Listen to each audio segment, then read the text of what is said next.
The movie opens in New York City with the introduction of several characters at once. The first one is a security guard named Mohammed, who is looking at a heartfelt homemade greeting card. Another one is a charismatic comedian named George, who is getting ready for an upcoming event while effortlessly practicing his jokes. Next is a poised television reporter named Maureen and her fiancé Dawn, who are currently having a private time in their lavish mansion. The other characters are a beautiful and pregnant woman named Celine, an elderly widow named Jane, an obese guy named Martin, and lastly, there is an esteemed businessman named Henry Barton and his spoiled 10-year-old granddaughter Madeline. All of them are on their way to a 52-story skyscraper, which is owned by none other than Henry. In the next scene, all the aforementioned characters arrive at Henry's skyscraper for an event happening on the building's uppermost floor. One after another, they all step into the same elevator after passing through security checks. George appears to be claustrophobic, so he asks the security guard not to overload the lift. Regardless, the security guard fills the elevator with all 9 people, which is the maximum limit. As the elevator ascends, George becomes restless. His focus remains fixed on the ascending floor numbers. Martin tries to comfort him, saying that he has been using the lift since 6 years ago, and it has never caused any problems. Quick, Dick, knock on wood. Oh, there's no wood? You're all boned.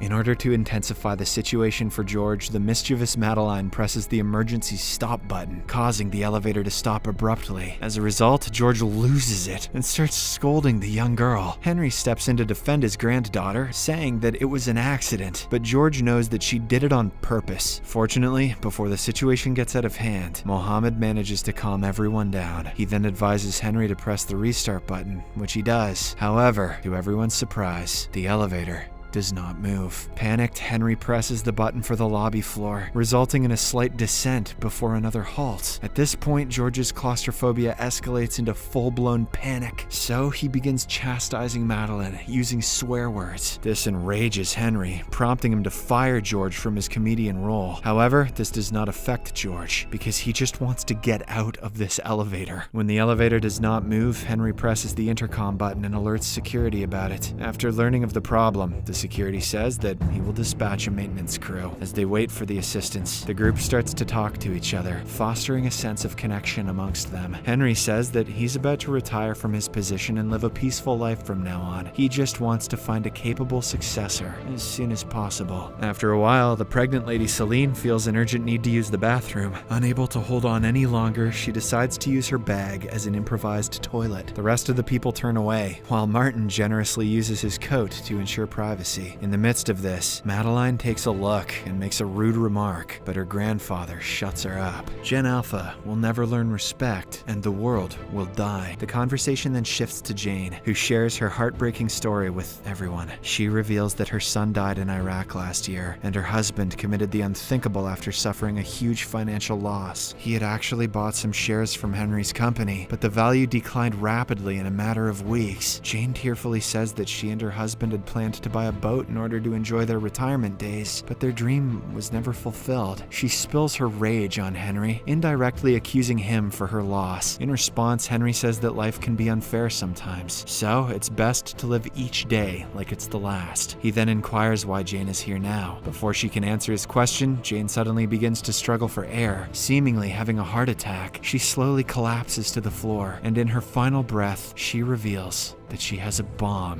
which explains that she is here to exact vengeance for her husband. The revelation sends everyone into a state of panic, and Martin immediately calls 911 and informs them about the ongoing situation. Not long after, Jane passes away, and Mohammed, who once worked as a medic, confirms her death. After this, the reporter Maureen starts filming and streaming the events using her phone. Henry, one more time, tries to contact the security via the elevator radio, but he is rudely told to have patience. Amidst all this, the trapped individuals engage in an argument about who should step forward to inspect Jane's body to check for the presence of a bomb. After arguing for a while, Celine volunteers for the task. At first, she cautiously checks Jane's bag, but finds nothing but a wallet, prompting all of them to breathe a sigh of relief. However, they do find a news clipping from her purse that contains the information about her husband's death case. Celine then proceeds to check Jane's body, and this time she finds something in her stomach. Upon unbuttoning the clothes, she discovers the bomb secured around her waist by means of a bike lock. The revelation frightens everyone, and they fall silent for a while. Meanwhile, the reporter Maureen, who has documented everything, transfers the footage to her television station. After being left without assistance for an extended period, the trapped group tries to find an alternative means of escape from the elevator. Don takes the initiative. He ascends to the ceiling and attempts to break through a panel in hopes of uncovering an escape hatch. But to their bad luck, he only finds the lights up there. After all the failed attempts, Celine lights up a cigarette in order to calm herself down, but Don stops her from smoking, citing the potential harm to her unborn child. Also, the bomb. Celine then reacts with a surge of anger, asking if he wants to be a responsible father now. This outburst catches Maureen's attention, and she suspects that her fiancé was having an affair with the woman. When she asks Don about it, he hesitantly reveals that he and Celine were indeed having an affair in the past. What's more, he also acknowledges the possibility of being the father of Celine's unborn child. This shocking confession leaves Maureen in a state of emotional turmoil. In the outside world, the video footage recorded by Maureen picks up the story, which is broadcast as breaking news all over the nation. The bomb maker, who is responsible for making the explosive device for Jane, also sees the broadcast, after which he looks very worried and guilty. Meanwhile, the trapped group opens the door in a forceful manner in order to check if there is any way out. Upon doing so, they see a small opening above, and Don attempts to climb out. However, his effort turns out to be futile, as the opening is too small. Following this, he uses Jane's cane and stretches his hand to the fullest in hopes of reaching the elevator button outside. He is about to reach the button, but at the same time, Madeline rapidly presses several buttons on the control panel from inside. As a consequence, the elevator's brakes disengage, sending the elevator plummeting several floors. The violent descent severs Don's arm, and the cabin goes completely dark. At this point, I say strap the bomb to Madeline and throw her through the little hole. Upon restoration of power, a gruesome sight becomes apparent. Don's arm is torn off, and Henry's forehead is cut with a deep wound. Also, it appears Madeline's head has disappeared up her own ass. Reacting swiftly, Mohammed employs a necktie as a makeshift tourniquet to slow down the blood loss from Don's severed arm. Elsewhere, the man who crafted the bomb is weighed down by guilt for endangering the lives of 8 people. So, he reaches out to media reporters in order to confess his wrong deeds. When asked by the press, he explains his motivations behind creating the bomb for Jane. He reveals a deep, personal connection, explaining that Jane's deceased son was a close friend of his, so he felt a sense of indebtedness towards their family. In addition, he discloses that the bomb contains highly lethal explosive components and estimates that it is set to detonate within the next 10 minutes. The trapped group watches this confession unfold on Martin's mobile phone and begins to lose hope of living.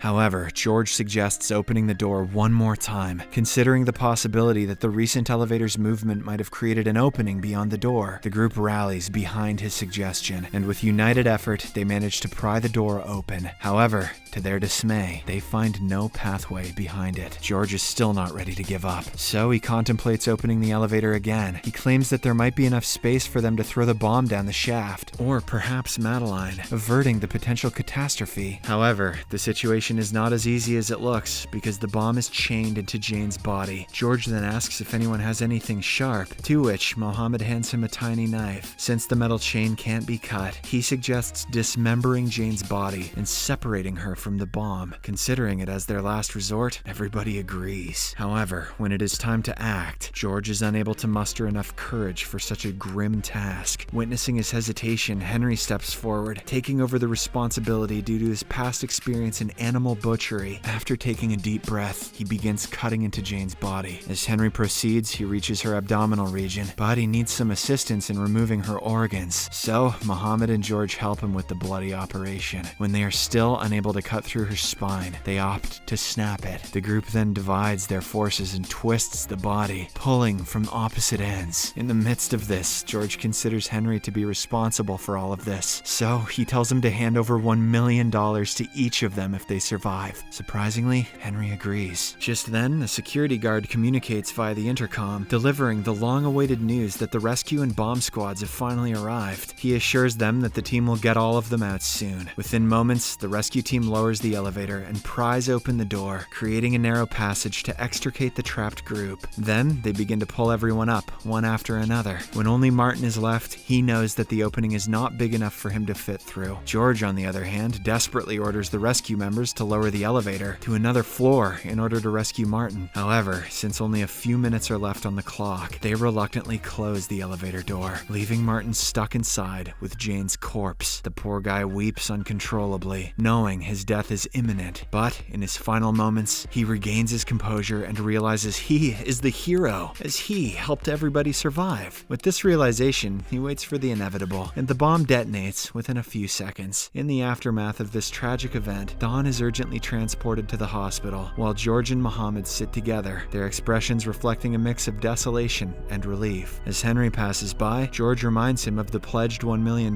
for each survivor, but the latter brushes it off. George and Mohammed then share a brief conversation, contemplating the uncertain road of life ahead. Shortly after, a news reporter approaches George and questions him about how he managed to stay so brave during such an ordeal. George chooses to hide the truth, stating that he needed to stay composed for the well-being of everyone involved. Moments later, he receives a call from his wife, who has no idea about this entire incident. She reminded him to pick up groceries on his way home. George also does not disclose anything to her and simply agrees before walking away. Thank you for watching. Subscribe us for more videos.